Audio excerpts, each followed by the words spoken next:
Amém? Glória a Deus. Joel, capítulo 2. Aleluia. A partir do versículo 28. E acontecerá que depois que derramarei o meu espírito sobre toda a carne, vossos filhos e vossas filhas profetizarão, vossos velhos sonharão e vossos jovens terão visões.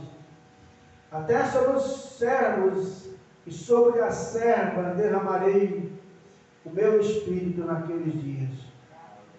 Mostrarei prodígio no céu e na terra, fogo e coluna de fumaça. O sol se converterá em trevas e a lua em sangue, antes que venha o grande e terrível dia do Senhor. E acontecerá que todo aquele que invocar o nome do Senhor será salvo. Porque no monte Sião e em Jerusalém estarão os que foram salvos, como o Senhor prometeu, e entre os sobreviventes aqueles que o Senhor clamar ou chamar. Vem, Senhor nosso Deus e Pai, venha falar conosco, venha derramar o teu Santo Espírito sobre nós, vem fazer a obra nessa noite, vem derramar o teu Santo Espírito, vem trazer sinais e maravilhas no nosso meio, Senhor. Nós confiamos em Ti, ó Pai, e aqueles que confiam no Senhor são como os montes de Sião. Não se abala, Senhor, nós não vamos nos abalar por nada, porque a Tua palavra diz ao Senhor, aleluia, que o Senhor é o nosso Deus, e agindo o Senhor quem impedirá. Oh Pai amado, como diz Paulo aos Romanos, que poderá nos separar do amor de Deus que está em Cristo Jesus? Aleluia, nada pode nos separar, diz ele, nem a fome, nem a perseguição, nem coisa do presente, nem do porvir. Aleluia, porque o Senhor está em nossas vidas, e para o Senhor não existe presente, passado ou futuro, porque o Senhor é o Senhor do presente, o Senhor do futuro, e o Senhor conhece todo o nosso passado. Aleluia. Podemos assentar-nos. Essa aqui é a promessa de derramamento do Espírito Santo. É bem conhecida. É quando Deus ele profetiza algo através do profeta Joel que não havia. Porque naquela época, irmão, segundo aí a palavra de Deus, e acontecerá que eu vou derramar o meu Espírito sobre toda a carne.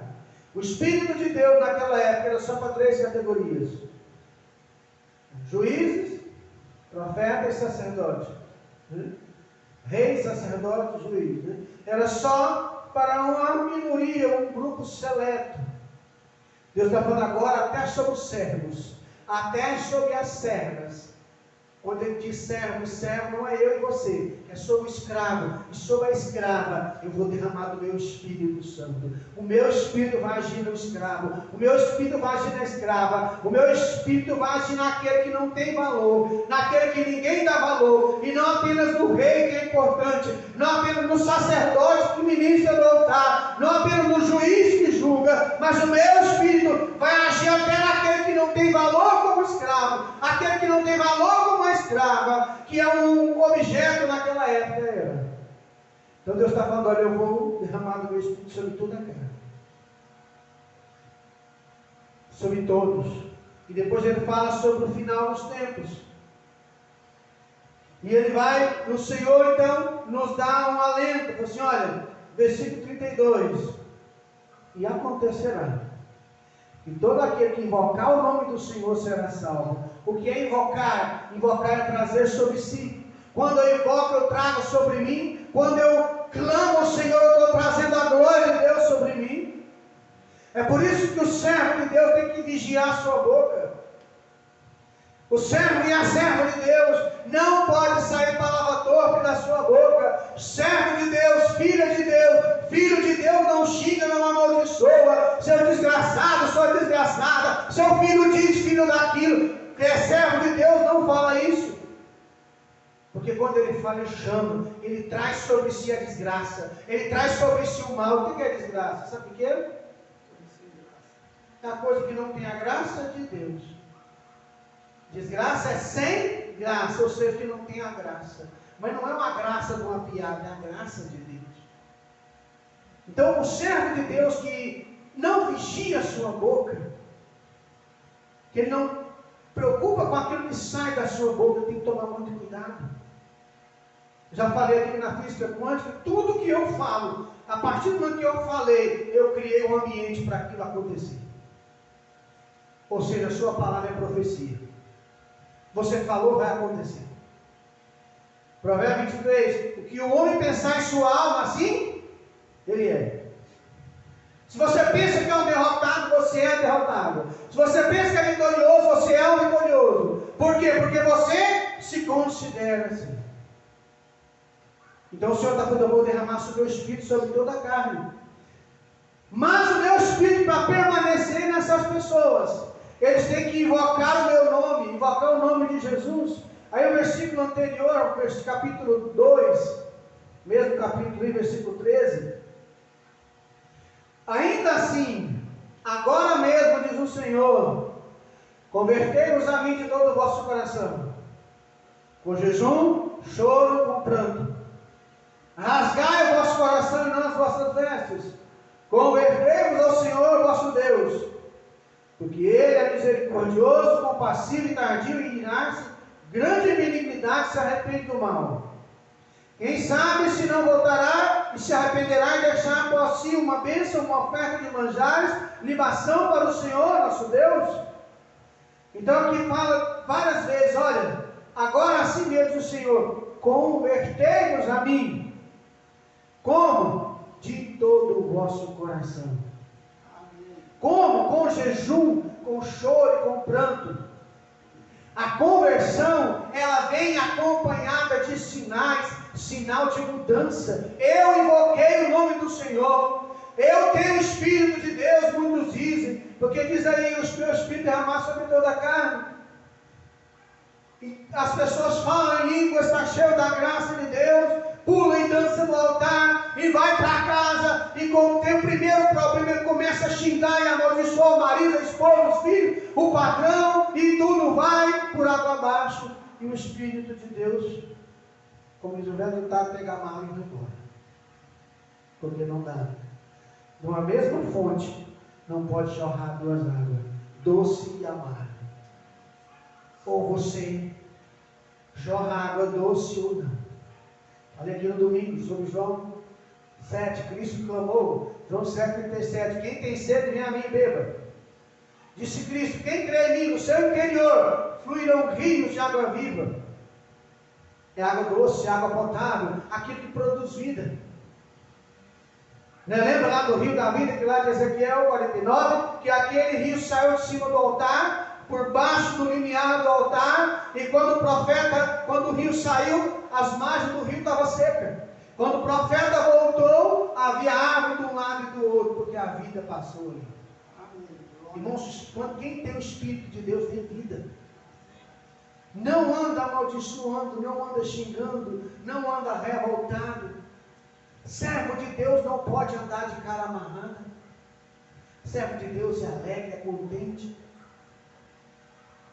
Porque se Jó perdeu 10 filhos e glorificou a Deus, nós não perdemos nada disso, então podemos glorificar o Senhor. Então eu preciso entender que quem tem o Espírito de Deus, quem se converteu, a conversão é acompanhada de sinais. Choro, né? Rasgar aqui, havia naquela época, quando jejuava, rasgava suas vestes, jogava pó sobre a terra, sobre a cabeça. Deus falou assim, olha, eu quero que você rasgue seu coração. E não as suas vestes, não sua veste está boa, não precisa rasgar. Você tem que rasgar seu coração. Você tem que acabar com a sua natureza humana. Você tem que acabar com o seu eu, com o seu ego. Então, às vezes, nós, não como servo e serva de Deus, nós estamos apenas brincando de servir ao Senhor. Nós estamos brincando de servir a Deus. Estava lendo mais cedo, agora mesmo, sobre Jeremias 2, quando o profeta de duas maldades cometeu o meu povo. A mim me deixaram um manancial de águas vivas e cavaram uma cisterna que rota que não tem água. E lá no finalzinho, do capítulo, ele fala: você vai colher o fruto da sua maldade. Então, eu tenho que entender que nós, enquanto servos de Deus, você tem a obrigação de demonstrar a sua conversão através de atitudes, através do seu proceder. Você não tem o Espírito de Deus? O Espírito de Deus não derramou sobre a sua vida? Você não foi cheio do Espírito Santo um dia? Ah, pastor, tem muito tempo que eu não sou renovado, mas um dia você foi cheio, um dia você foi batizado nas águas, um dia você foi tocado por Deus. Então, a partir desse momento, você não é a mesma criatura mais. É 2 Coríntios 5,17, cumpre na sua vida.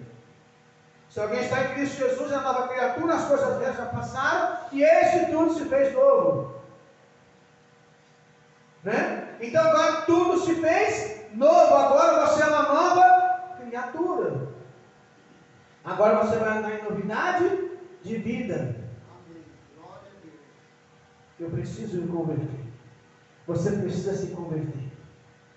Se você recebeu o Espírito Santo de Deus uma vez, você provou o que é bom.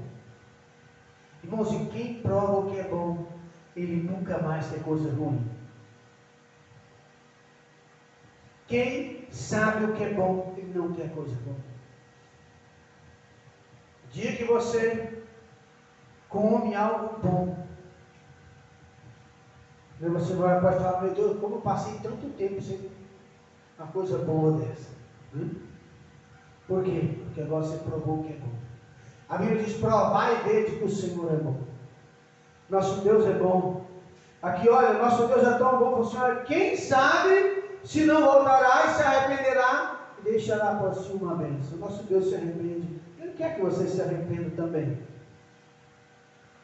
Ele quer que você se converta de todo o coração, porque Ele quer derramar o seu Espírito sobre a sua vida.